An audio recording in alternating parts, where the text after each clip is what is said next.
Finlande, une prise d'otage tourne au drame. Berne, manifestation de solidarité avec le Nicaragua. Dans quelques minutes, les feux d'artifice qui en ce moment embrasent le ciel de Genève. Madame, monsieur, bonsoir. Une prise d'otage, la première prise d'otage jamais commise en Finlande, a tourné au drame ce matin.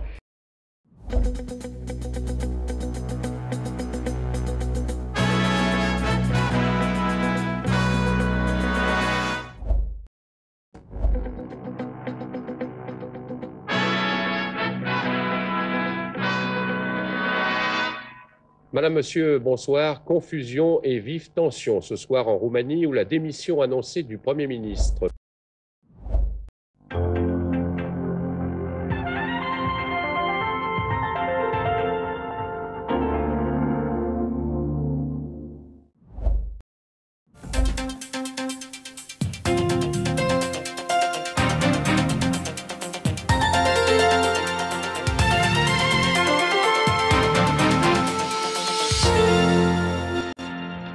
Si on plaide sa cause pour les Jeux Olympiques de 2002, demain, le CIO retiendra 4 finalistes.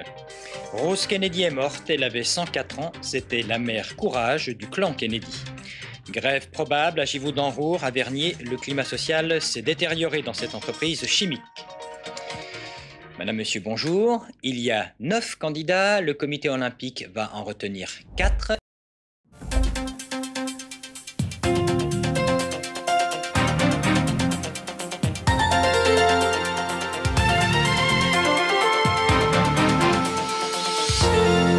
Bienvenue dans ce journal, c'est l'attente et l'inquiétude ce soir dans le Doubs où l'on est toujours sans nouvelles des 8 jeunes Suisses alémaniques bloqués dans une grotte. Nous allons rejoindre dans un instant nos envoyés spéciaux sur place.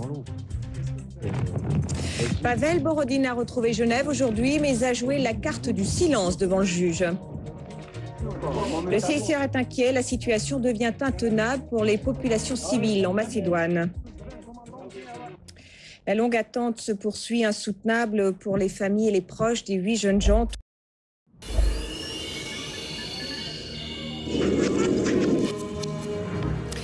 Les villages voisins de Clotane ont l'impression d'avoir échappé au pire. Samedi soir, toujours aucune explication au crash de l'avion Crossair. Liliane Maury-Pasquier, élue à la présidence du Conseil national, l'itinéraire d'une politicienne qui conjugue avec succès plusieurs vies. En Afghanistan, les Marines ont commencé à arriver aux portes de Kandahar. Les Américains se rapprochent du Mollah Omar et de ses partisans.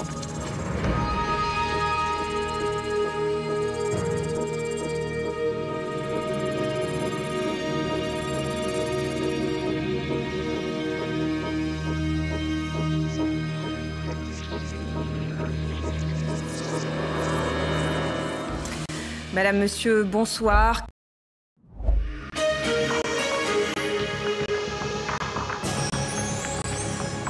141 pays prêts à lutter contre le réchauffement de la planète. Le traité de Kyoto entre en vigueur aujourd'hui.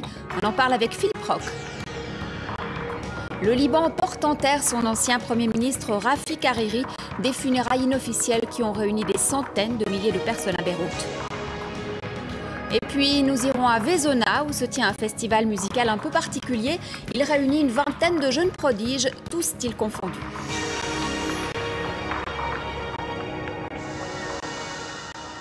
Bonjour à tous et merci d'être avec nous. Cette nouvelle qui vient de tomber.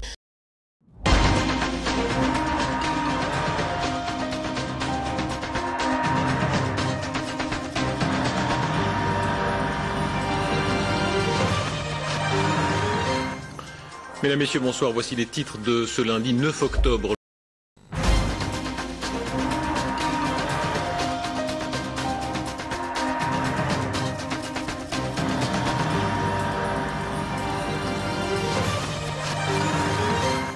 Madame, Monsieur, bonsoir. Merci d'être avec nous pour ce journal. Dans l'actualité de ce samedi 17 mai, l'UDC persiste et signe. Le comité directeur a lancé sans surprise la procédure d'exclusion à l'encontre de la section grisonne. La décision est tombée par 84 voix contre 13. Manifestation à Berne aujourd'hui en faveur de l'autorité parentale conjointe en cas de divorce. L'association suisse pour la coparentalité milite pour que l'autorité conjointe devienne la règle. Mais la question fait débat. Est-ce vraiment le mieux pour les enfants quand les parents ne sont plus capable de s'entendre. On en parle dans quelques instants. Coup de force en Valais, Marie-France, manifestation aujourd'hui devant le Palais fédéral à Berne.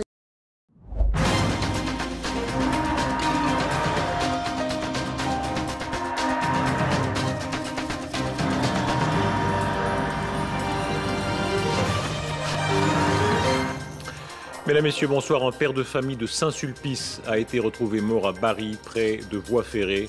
On est sans nouvelles de ses deux fillettes, des jumelles de 6 ans. La police lance des appels tous azimuts pour les retrouver. Les parents vivaient une séparation conflictuelle. Et puis la prévision météo, passion universelle. Il y a les pros et les amateurs engagés. On découvrira un passionné qui effectue des relevés depuis 36 ans et qui se risque à une prévision pour les prochains jours. Un père de famille de Saint-Sulpice a été...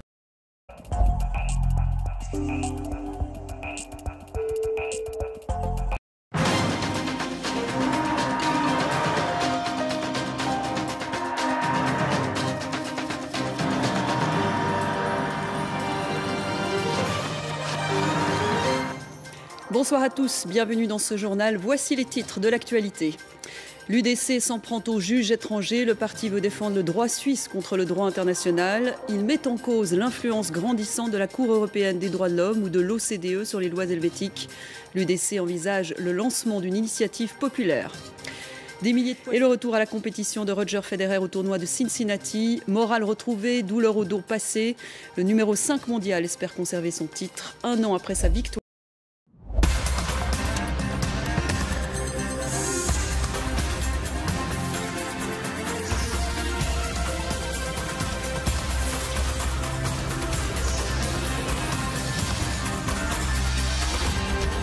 Bonsoir à tous, bienvenue dans cette édition. Les parents d'élèves inquiets, les attentats de Bruxelles posent la question de la sécurité des voyages d'études. À Fribourg, l'angoisse est d'autant plus grande qu'une classe du canton était dans le métro au moment des attaques. Certains pensent qu'il faut interdire ces sorties scolaires. Et en Belgique, terminons ce journal en Suisse romande où le soleil a brillé un peu partout aujourd'hui. Chacun en a profité à sa manière, au bord du lac ou à la montagne. Reportage à la fin de ce journal. Les attentats de Bruxelles choquent l'Europe et aussi la Suisse, bien sûr.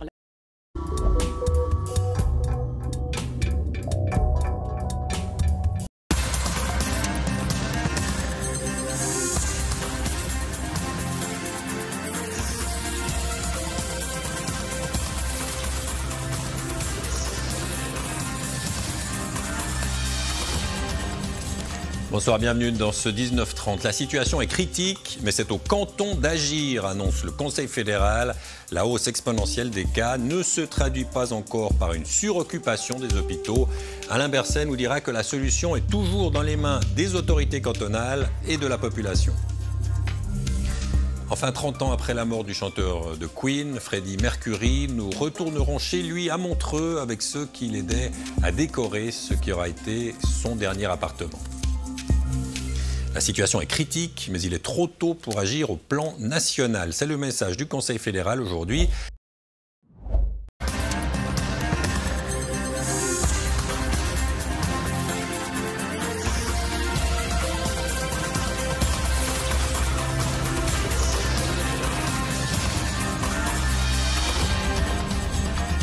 Bonsoir et bienvenue dans le 19h30. Ce soir marque la fin des vacances pour la plupart des écolières et écoliers romans. En cette veille de rentrée, on s'intéresse à l'école inclusive qui tente de réunir dans les mêmes classes tous les élèves, quels que soient leurs besoins particuliers. Un objectif revu à la baisse dans certains cantons romans. On en parle avec notre invité Christophe Darbelay, président de la conférence intercantonale de l'instruction publique. La week-end marqué par des chaleurs accablantes en plaine. Beaucoup ont misé sur l'altitude pour se rafraîchir. Il y avait foule dans les buvettes de montagne et les cabanes romandes. Notre reportage dans le canton de Vaud en fin de journal. Demain, l'école aura repris ses droits dans la plupart des cantons romans. Neuchâtel et le Valais ont pris de l'avance la semaine dernière.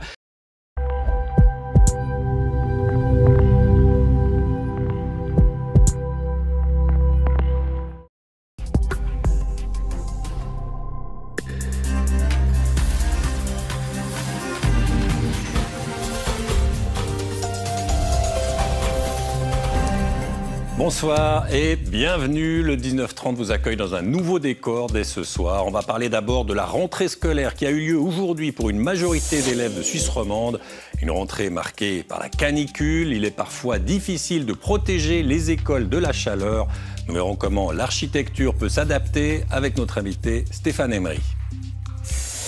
Nous terminerons le journal au frais dans le plus grand lac souterrain d'Europe, à Saint-Léonard-en-Valais.